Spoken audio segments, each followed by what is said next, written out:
በስመ አብ ወወልድ ወመንፈስ ቅዱስ አሐዱ አምላክ አሜን። ጥር 27 ቀን የሚከበሩ ዓመታዊ የቅዱሳን በዓላት። የከበረ ቅዱስ ሰራብዮን በሰማዕትነት አረፈ። እንዲሁም አካሄዱን ከእግዚአብሔር ጋር ስላደረገ በሞት ፈንታ የተሰወረው ነቢዩ ቅዱስ ሄኖክም የዕርገቱ መታሰቢያ ነው። እንዲሁም ገና ሲወለድ 500 ዓመት የሆነውን ሙት ያስነሳውና በተወለደ በሦስተኛው ቀንም ቅዱስ ቅዱስ ቅዱስ ብሎ አምላኩን ያመሰገነው በኋላም በእሳት ተቃጥሎ በሰማዕትነት ያረፈው ቅዱስ ቢፋሞን የሰማዕትነቱ ፍጻሜ ሆነ በዚህች ዕለት። ዳግመኛ መልአኩ ቅዱስ ሱሪያል ዓመታዊ መታሰቢያ በዓሉ ነው። ይህ ቅዱስ መልአክ ለዕዝራ የተሰወረውን ምስጢር ሁሉ የገለጠለት ነው። ሐዋርያው ቅዱስ ጢሞቴዎስም የከበረ ሥጋው ከኤፌሶን አገር ወደ ቁስጥንጥንያ ከተማ የፈለሰበት ዕለት ነው። ሰማዕቱ ቅዱስ ሰራብዮን። ይህ ቅዱስ ከደቡባዊ ግብፅ ከምስር አውራጃ የተገኘ ሰማዕት ነው። እርሱም በሀብትና ንብረት የበለጸገ ነው። አብዝቶም መወጾትን የሚወድ ነው። ከሃዲው መኮንን ሄሬኔዎስ ክርስቲያኖችን በያሉበት እያሳደደ በሚያሰቃይበትና በሚገድልበት ወቅት ቅዱስ ሰራብዮንም ሰማዕትነትን ይቀበል ዘንድ ወደደ። ወዲያውም ቅዱስ ሰራብዮን ቴዎድሮስና ሰርማ ከሚባሉ ሁለት ወዳጆቹ ጋር ወደ ከሃዲው መኮንን ዘንድ በመሄድ በፊቱ ቆሞ የጌታችን ክብር መሰከረ። መኮንኑም ሁሉንም አሰራቸው። የሀገሩ ሰዎችም የቅዱስ ሰራብዮን መታሰር በሰሙ ጊዜ ሁሉም ተሰብስቦ መኮንኑን ገድለው ከእጁ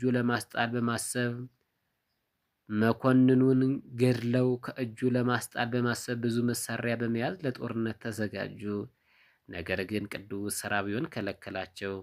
እኔ ራሴ በጌታዬ በኢየሱስ ክርስቶስ ስም ደሜን አፈስ ዘንድ በፈቃዴ የመጣሁኝ ነኝ አላቸው። መኮንኑም ይዟቸው ከዚያ በመውጣት በመርከብ ተሳፍሮ ወደ እስክንድርያ ሀገር ደረሰ። በዚያም ቅዱስ ሰራብዮንን ጽኑ በሆኑ ልዩ ልዩ ማሰቃያዎች አሰቃየው። በመጀመሪያ በመንኮራኩር ውስጥ በመጨመር አሰቃየው። የእሳት ምድጃም ውስጥ በመጨመር በእሳት አቃጠለው። ከነዳጅ ድፍድፍና ከቅመማ ቅመም ጋር አድርጎ በትልቅ ድስት አስቀቀለው። የሥጋውም ስሮች አስቆራረጣቸው። በብረት አልጋም ላይ አስተኝቶ በችንካሮች አስቸነከረው። ቅዱሱም ሁሉ ስቃይ የሚታገስ ሆነ። የታዘዘ የእግዚአብሔር መልአክም ስቃይን ሁሉ እንዲችል ያስታግሰው፣ ቁስሎችንም ይፈውሰው ነበር።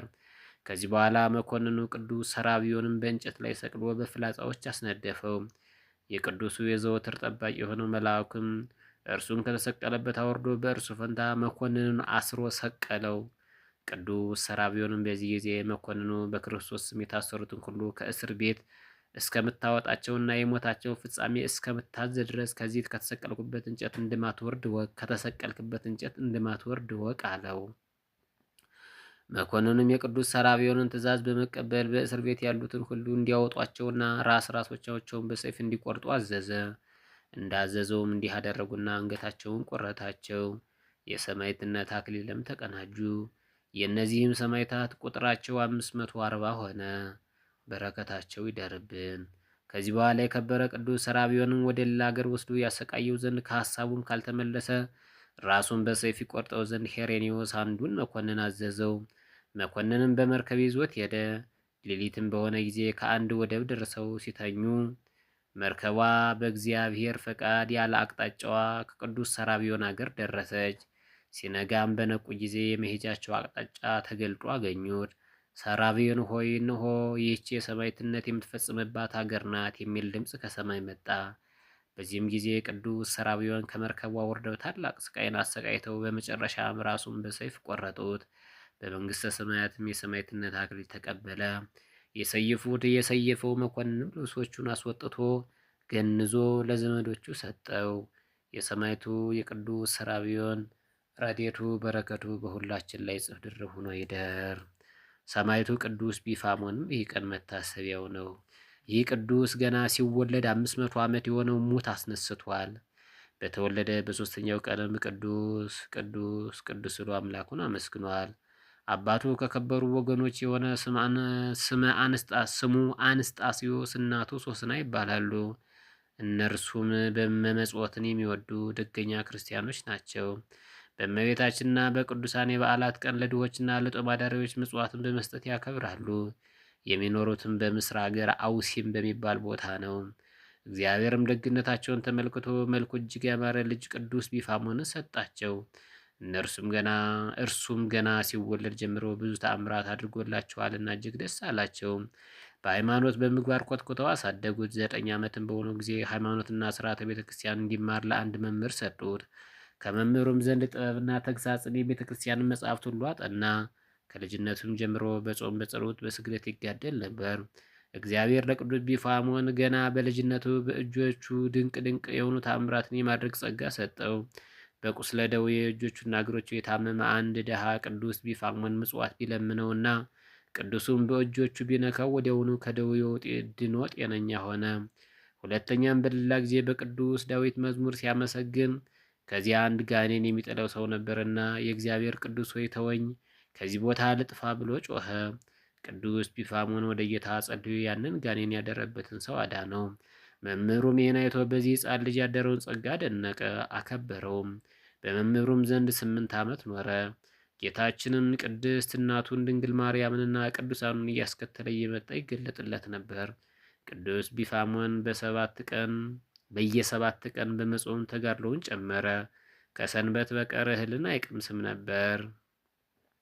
እድሜውን ከፍ ሲል ወላጆቹ ሚስት ሊያጋቡት አሰቡ።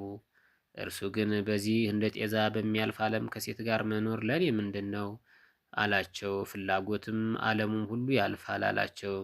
ከዚህ በኋላ በ7ኛው ወር አባቱ ሲያርፍ ቅዱስ ቢፋሞን ንብረቱን ሁሉ አምጥቶ ለጦም አዳሪዎች ሰጣቸውና በቤተ ክርስቲያን አገልግሎት የተጠመደ ሆነ። በዚያ ወራት የፋርስ ሰዎችም በሮም ሰዎች ላይ ጦርነት አስነስተው ነበር። የሮሙ ንጉሥ በጦርነቱ ስለሞተ ሮም ያለ ንጉሥ ቀረች። መኳንንትና የመንግስቱ ታላላቅ ሰዎችም ተሰብስበው ከአገሮቹ ሁሉ ተዋጊዎች የሆኑ አርበኞችን ይሰበስቧቸው ዘንድ በየአገሩ አዘዙ።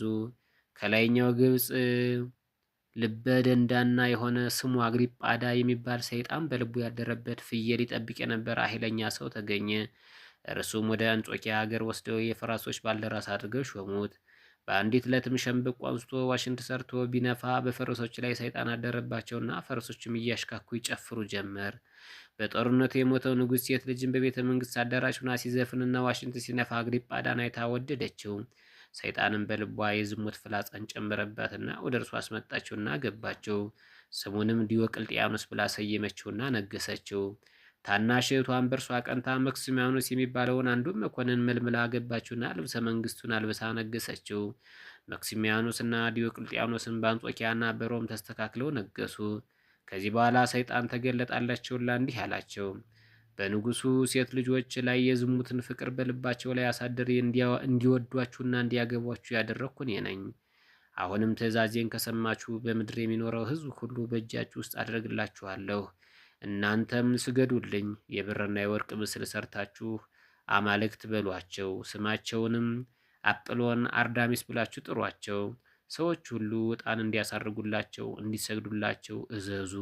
ያልሰገዱላቸውም ራሶቻቸውን በሰይፍ ቁረጡ። ይሄን ካደረጋችሁ መንግስታችሁን አሰፋላችኋለሁ፣ ካለዚያ ግን መንግስታችሁ ትጠፋለች ሲል ሰይጣን ለሁለቱ ነገስታት መከራቸው። እነዚህ ሁለቱ ሰነፎች መክስሚያኖስና ዲዮቅልጥያኖስም ለሰይጣን ሰገዱለትና ያዘዝከንም ሁሉ እናደርጋለን ብለው መንግስታችን አጽናልን አሉት። በዚህ ጊዜ ሄኔሪዎስና አርያኖስ በግብፅ አገር ላይ መኮንን አድርገው ሾሟቸው። ለጣዖት የማይሰግዱትን ሁሉ እንዲገድሏቸው አዘዟቸው። የከበረ ቅዱስ ቢፋሞንም ይህን ትእዛዝ በሰማ ጊዜ እጅግ አዘነ። ወዳጁን ቴዎድሮስን ጠራውና በክብር ባለቤት በጌታችን ስም ደማቸውን አፍስሰው ሰማዕት የሆኑ ዘንድ በምክር ተስማሙ። የቅዱስ ቢፋሞን ዜናው በሁሉ ዘንድ የታወቀ ነውና ወሬው ከከሃዲው ንጉሥ መክስሚያኖስ ዘንድ ተሰማ። መኳንንቶችም እንዲህ አሉት፣ በምስር አውራጃ በወሲም ከተማ የሚኖር ቢፋሞን የሚባል ሰው አለ። እርሱም የንግስታን ትእዛዝ የሚተላለፍ አማልክትን የሚረግምና የሚያቃልል ነው ብለው ለንጉሱ መክሲሚያኖስ ከሰሱት፣ ነገሩት። በዚህ ጊዜ ንጉሱ ቅዱስ ቢፋሞን ለአማልክት ካልሰገደ ራሱን በሰይፍ እንዲቆርጡ ትእዛዝ ጽፈው ለጨካኙ መኮንን ለአርያኖስ ላከለት።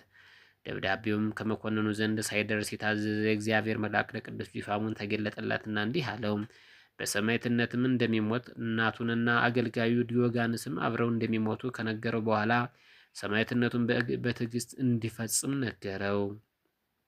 የተዘጋጀላቸውንም የክብር አክሊል አሳየው።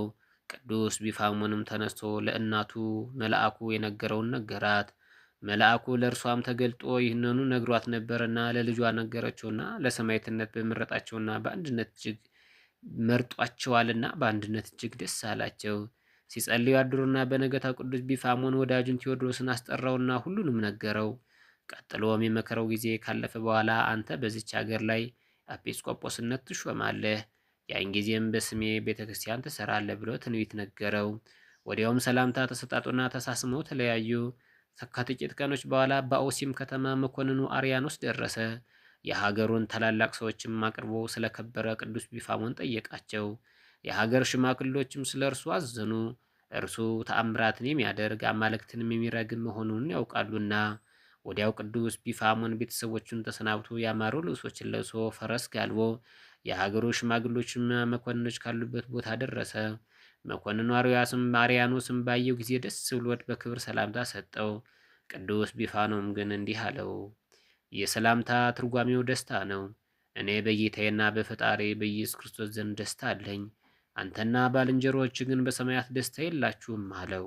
አርያኖስም መልሶ እንዲህ አለ፣ እኔ ክፉ ነገር እንድትናገረኝ አልመጣሁም፣ ለአማልክት እንድትሰዋ በንጉሱ ደብዳቤ ታዝዤ መጣሁ እንጂ አለው። ቅዱስ ቢፋሞንም መልሶ እንዲህ አለ፣ አማልክቶቻችሁ አፍ እያላቸው የማይናገሩ፣ እጅ እያላቸው የማይዳስሱ፣ ጆሮ ያላቸው የማይሰሙ፣ ዓይን እያላቸው የማያዩ፣ አፍ እያላቸው የማይተነፍሱ ናቸውና የሰሯቸውና የሚያመልኳቸውም እንደነርሱ ይሁኑ። እኔ ግን ሰማይና ምድርን በውስጡ ያለውን ሁሉ ለፈጠረ ለጌታዬ ለፈጣሪ ለኢየሱስ ክርስቶስ ብቻ ሰግዳለሁ አለው። መኮንኑ አርያኖስም ይህን ነገር ከቅዱሱ ቢፋሞን አፍ በሰማ ጊዜ እጅግ ተቆጥቶ ጽኑ በሆኑ ልዩ ልዩ ማሰቃያዎች አሰቃየው። ዳግመኛም በፈረሶች ላይ አስሮ መሬት ለመሬት እየጎተተ ከተማውን ሁሉ አዞረው። የቅዱስ ቢፋሞን እናቱና አገልጋዩ በመጡ ጊዜ በከበረች የወንጌል ቃል አጽናናቸው። እነርሱና ሌሎችም የከተማው ሰዎች እኛም በቅዱስ ቢፋሞን አምላክ የምናምነን ሰማዕትም እንሆን ዘንድ እንወዳለን ብለው ጮሁና የመኮንኑን ወንበር ገለበጡት። መኮንኑም ጥልቅ ጉድጓድ አስቆፍሮ እሳት አስነድዶ ከዚያ ውስጥ ጨመራቸውና ሰማዕትነታቸውን በድል ፈጽመው የድል አክሊልን ተቀናጁ። ቁጥራቸውም 500 ሆነ። እነዚህ 500 ቅዱሳን ምስክርነታቸውን እስከፈጸሙ ድረስ ቅዱስ ቢፋሞን ያጽናናቸው ያበረታቸው ነበር። የከበረች እናቱን በላዩ ላይ እንዲጸልይ ለመነችው። እርሱም በመስቀል ምልክት በላዩ አመተበና በሰላም ሂጅ አላት። እርሷም ወዲያው ማንንም ሳይነካት ዘላ ከእሳቱ ገባች። የሰማዕትነት አክሊልንም ተቀበለች። የከበረ ቅዱስ ቢፋሞን ግር አርያኖስ ወደ ንጉሱ መክሲሚያኖስ ሰደደው። ንጉሱም የነገስታቱን ትእዛዝ የምትተላለፍ ለአማልክት የማትሰግድ ስራየኛው ቢፋሞን አንተ ነህን? አለው።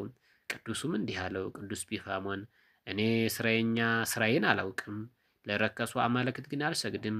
አንተም እነርሱም በአንድነት ወደ ገሃነመ እሳት ትወርዳላችሁ አለው። ንጉሱም ይዞ በእጅጉ አሰቃየው። ማሰቃየትን በሰለቸው ጊዜ ወደ መኮንኑ ሄሬኒዎስ ላከው። እርሱም ካሰቃየው በኋላ መልሶ ለአርያኖስ ላከው። በእነዚህም ጊዜ ቅዱስ ቢፋሞን ምንም አልበላም ነበር። አርያኖስም በብረት ችንካሮች ቸነከረውና ለአማልክት ካልሰገድክ አጠፋሃለሁ አለው። ቅዱሱም ንጉሱንና አማልክቱን ረገማቸው። መኮንኑም በጊዜ አስሮ እየጎተተ በከተማው ሁሉ አዞረው። ከእንዴና ከተማ ውጭ አውጥቶ በእሳት አቃጠለው። ነገር ግን ጌታችን ቅዱስ ቢፋሞንን ከእሳት ውስጥ ያለምንም ጉዳት በደህና አወጣው። ቅዱሱም በእሳት ቁሞ ሳለ ከእግሮቹ ብዙ ደም ፈሰሰ። በዚህ ቦታ አንድ ዓይነ ስውርና ለምጻም ሰው ነበር። እርሱም ከቅዱስ ቢፋሞን ደም ወስዶ ዓይኑን ቢቀበው ወዲያው ማየት ቻለ፣ ከለምጹም ነጻ። ከዚህ በኋላ እኔም በቅዱስ ቢፋሞን አምላክ በኢየሱስ ክርስቶስ አምኛለሁ ብሎ ጮኸ። ወዲያው መኮንኑ ተናዶ ራሱን በሰይፍ አስቆርጠውና የሰማዕትነት አክሊልንም ተቀበለ። ከዚህ በኋላ መኮንኑ አርያኖስ የቅዱስ ቢፋሞንን አንገት በሰይፍ እንዲቆርጡ ታዘዘ። ቅዱስ ቢፋሞንም አገልጋይ ዲዮጋኖስን ወደ እርሱ አቅርቦ ስጋውን በስውር እንዲጠብቅ ደሙንም በበፍታ ልብስ እንዲቀበል ይኸው ከከበረ ዘመን በኋላ ከመከራው ዘመን በኋላ ለበረከት እንዲሆን ነገረው። ገድሉንም ለምእመናን እንዲነገር ከነገረው በኋላ በስመ አብ ወወልድ ወመንፈስ ቅዱስ አሐዱ አምላክ ብሎ በመስቀል ምልክት አማተበና ወደ ጭፍሮች ሂዶ የታዘዛችሁንም ፈጽሙ በማለት እንዲሰይፉት ራሱን አሳልፎ ሰጣቸው። እነርሱም ወደ ላይኛው ግብፅ አውጥተው አጥማ አውራጃ ወስደው ራሱን በሰይፍ ቆረጡትና የሰማዕትነት ፍጻሜው ሆነ። የተዘጋጀለትን አስቀድሞ ያየው የክብር አክሊል በመንግሥተ ሰማያት ተቀበለ። ከአንገቱም ብዙ ደም በፈሰሰ ጊዜ አገልጋዩ ዲዮጋኒዎስ በፍታውን ዘርግቶ ደሙን ተቀበለ። በቦታው መዓዛው እጅግ ጣፋጭ የሆነ ሽታ በሸተተ ጊዜ ጭፍሮቹ ደንግጠውና ፈርተው ከቦታው ሸሹ። ምዕመናንም መጥተው ስጋውን ወስደው በክብር ገንዘው ቀበሩት። ከመቃብሩም ብዙ ድንቅ ድንቅ የሆኑ ተአምራት ተገለጡ። አገልጋዩም ያችን በፍታ ወደ አገር ውስጡ ምን እንደሚያደርግ እያሰበ ሳለ ቅዱስ ቢፋሞን ተገለጠነትና ለወዳጁ ለቴዎድሮስና ለሀገሩ ሰዎች ሁሉ ገድሉን እንዲናገር አዘዘው። እርሱም በመርከብ ተሳፍሮ ሲሄድ በመርከብ ሳለ ጌታችን በዚህ በቅዱስ ቢፋሞን ደም በታለለች በፍታ ብዙ ተአምራት አደረገ። ዲዮጋንስም የቅዱስን ገድል ነገራቸው። እነርሱም እያደነቁ ወደ ሀገሩ አውሲም አደረሱት። ዲዮጋንስም አውሲም እንደደረሰ ለቅዱስ ቴዎድሮስና ለሀገሩ ሰዎች ሁሉ የቅዱስ ቢፋሞን ገድል ነገራቸው። ያችን በደም የታለለች በፍታም ሰጣቸው። እነርሱም ብዙ ተአምራት ያደረገላቸው ከእነርሱም ጋር በክብር አኖሯት። የመከራው ዘመን አልፎ ደገኛው ንጉሥ ቆስጠንጢኖስ ከነገሰ በኋላ እግዚአብሔርም የከበረ የቅዱስ ቢፋሞንን ሥጋ ገለጠላቸው። እነርሱም ከቅዱስ ቢፋሞን ሥጋ በረከት እየተቀበሉ በሰላም ኖሩ። የቅዱሱ ሰማዕት የቢፋሞን ረድኤቱ በረከቱ በሁላችን ላይ ጽፍ ድርብ ሆኖ ይደር አሜን። ዳግመኛ በዚህ ዕለት የከበረ ቅዱስ ጢሞቴዎስ ሥጋው ከኤፌሶን አገር ወደ ቆስጠንጥንያ ከተማ እንደፈለሰ ይኸውም ጻድቁ ንጉሥ ቆስጠንጢኖስ በነገሰ ጊዜ የሀገሩ የከበሩ የሐዋርያትና የሰማዕታትን ሥጋቸውን ከየአገሩ ሁሉ እየሰበሰበ ወደ ቆስጠንጥንያ በክብር አስመጣው። የሐዋርያው ቅዱስ ጢሞቴዎስም ቅዱስ ሥጋው ከኤፌሶን አገር እንዳለ ሲሰማ ካህናትን፣ ዲያቆናትን፣ ምዕመናን ልኮ በክብር ወደ ቆስጠንጥንያ አስመጣው። በከበሩ በሐዋርያት ቤተ መቅደስም ውስጥ አኖረው። የሐዋርያዊ ቅዱስ ጢሞቴዎስ ዜና ዕረፍቱን ጥር 23 ቀን ነው። የሐዋርያው ረድኤቱ በረከቱ በሁላችን ላይ ጽፍ ድርብ ሆኖ ይደር አሜን። ቅዱስ ሄኖክም በዚህ ዕለት ዕርገቱ ይታሰባል። አካሄዱን ከእግዚአብሔር ጋር ስላደረገ በሞት ፈንታ የተሰወረው ነቢዩ ቅዱስ ሄኖክ የዕርገቱ መታሰቢያ በዚች ዕለት ነው። ኦሪት ዘፍጥረት ምዕራፍ 5 ከቁጥር 21 እንደምናገኘው ሐዋርያው ቅዱስ ጳውሎስም ሄኖክ ሞትን እንዳያይ በእምነት ተወሰደ፣ እግዚአብሔርም ስለወሰደው አልተገኘም፣ ሳይወሰድ እግዚአብሔርን ደስ እንዳሰኘ መስክሮለታልና በማለት ገልጿል። ነቢዩ ሄኖክ ብዙ ሰማያዊ ምስጢራትን ያየ ነው። ስለ ጌታችንም እንዲህ ብሎ ትንቢት ተናገረ። የዘመናት አለቃ ወደ ሆነው የሰው ልጅ ተጠራ። ዓለም ከመፈጠሩ አስቀድሞ የነበረ ሆነ። ሁለተኛም ለጻድቃን የጽድቅ በትር፣ ለአሕዛብም ብርሃን፣ ተስፋ ለሌላቸው አለኝታ ይሆናል አለ። ዳግመኛም ስለ ምኩራብ ሲናገር እንዲህ አለ። ያንን አሮጌ ቤት እስኪያሳንሰው ድረስ አየሁ፣ ምሰሶዎችም ከውስጡ አወጣ አለ።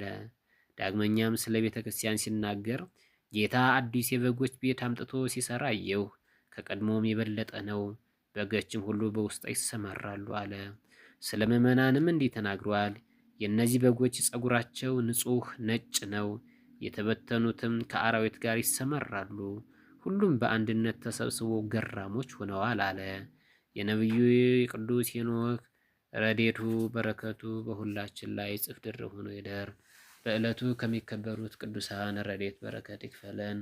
ወስብሐት ለእግዚአብሔር ወለወላዲቱ ድንግል ወለመስቀሉ ክቡር አሜን።